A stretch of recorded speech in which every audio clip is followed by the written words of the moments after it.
alaga, malaking bird.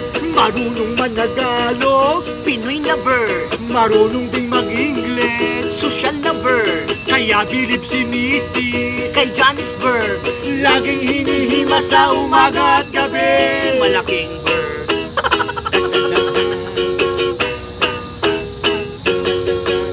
Mayroon din siyang alaga, Malaking cat, mortal nitong kaaway. malaking dog.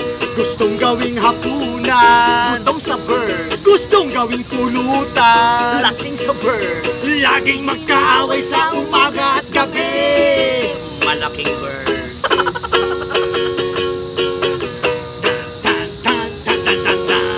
Si Johnny nang minsan umalis, ang talking bird na iwan kay Mrs.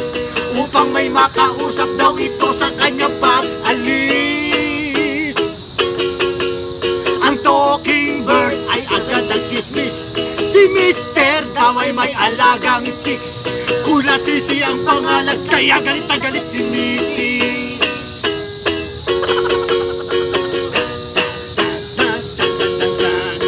Nadisto si Johnny Dahil sa bird, nabuking ni Mrs. gawa ng bird. At sa galit ni Johnny, Lagot ang bird, bigla siyang hinahita. kalbo ang bird. Tuwang-tuwa ang pusa dahil mayroon siyang malalaman. Si Johnny nang minsang umalis, ang talking bird na iwan kay Mrs. Upang may makausap daw ito sa kanyang pag-alis. Ang talking bird ay agad nagchismis, si Mister daw ay may alagang chicks. Kulasisi ang pangalan, kaya galit na galit si Mrs. Laylay ang bird,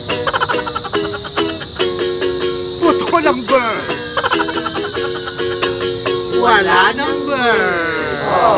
wala na. Wala na. Puto.